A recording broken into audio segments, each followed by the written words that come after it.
Only what God cannot do does not exist. Pastor Jerry, my name is Niaja, and I'm sharing this testimony from Ghana. Last year, I was having a conversation with my sister. She started complaining of some pains she's having in her chest. So casually, I just told her to go to the hospital and have it checked. The day she went to the hospital, she called me and she was crying over the phone. I got quite worried, but I had to wait for her to calm down to ask her what the problem was. That is when she told me that the lab results were showing that she had breast cancer. That day, I left the office very early. I went to be with her at home. I hugged her and cried with her, and then we prayed together.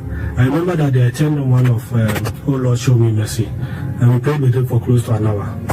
After which I encouraged her to continue praying, and that I would also do the same when I go home. That evening and throughout dawn I was praying, and at dawn I remember my prayer to God was that day's prayers wouldn't end without my sister's case being mentioned.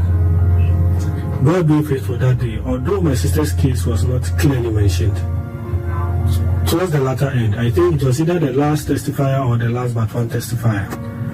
She shared a testimony of also not feeling well. She went to the hospital, was asked to run some labs, and it came out that she had breast cancer. So the doctors were saying they had to cut off one of her breasts. That I remember the sense of humor with which the lady shared her testimony, telling the doctors that her body was not meant for that kind of transaction. That I knew clearly this was God telling me that my sister had been healed, because this is what I asked for, that the prayer shouldn't end without my sister's case being mentioned. So it was almost like God telling me, you said the prayer shouldn't end without your sister's case being mentioned. Now that's your sister's case that has been mentioned. So I knew clearly my sister had been healed.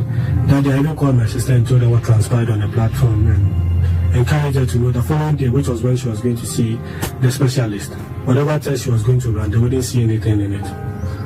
The following day, she went to see the specialist together with my mom. They asked her to run some labs, and the results came out negative. They didn't see anything.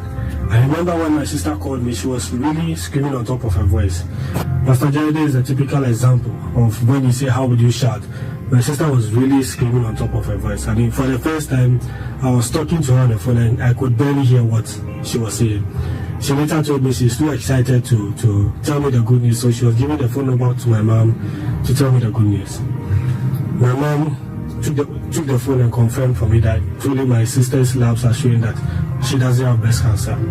I was really excited. However, she even told me that the doctor requested that a month from that time she repeated the test for them to confirm that indeed everything was okay.